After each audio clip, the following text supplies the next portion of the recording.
hindi ako makatulog. First time kong magko-comment sa relasyon ng may relasyon dito sa social media.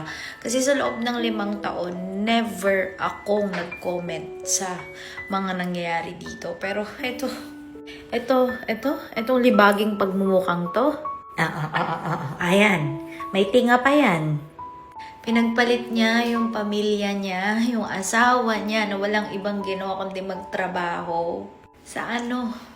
Hindi ko maintindihan anong fantasy ng taong ito. Pero ang masasabi ko lang sa inyo, mga madam, mag-iingat kayo. Dahil sa panahon ngayon, kahit pangit, naloloko.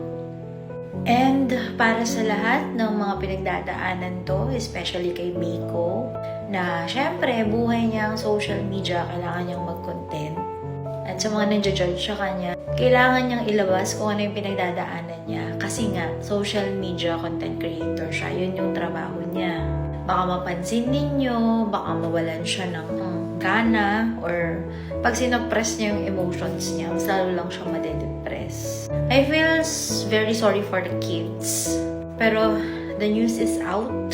And I hope itong tao na to, na nangangain, wala na mabiktima babae ito.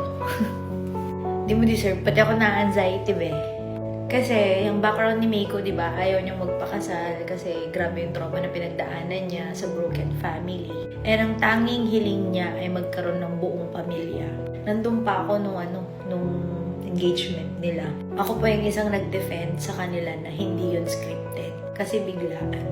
So, nakakabigla. Lalong-lalo na pag ganitong pagmumukha. Mga madam, mag-iingat po kayo sa pangit, ha? Opo. Doon natin sa pogi. Yun lang. I-restock na ako ng Sawadee toothpaste. Grabe yung tinga nito. Papadalang ko to.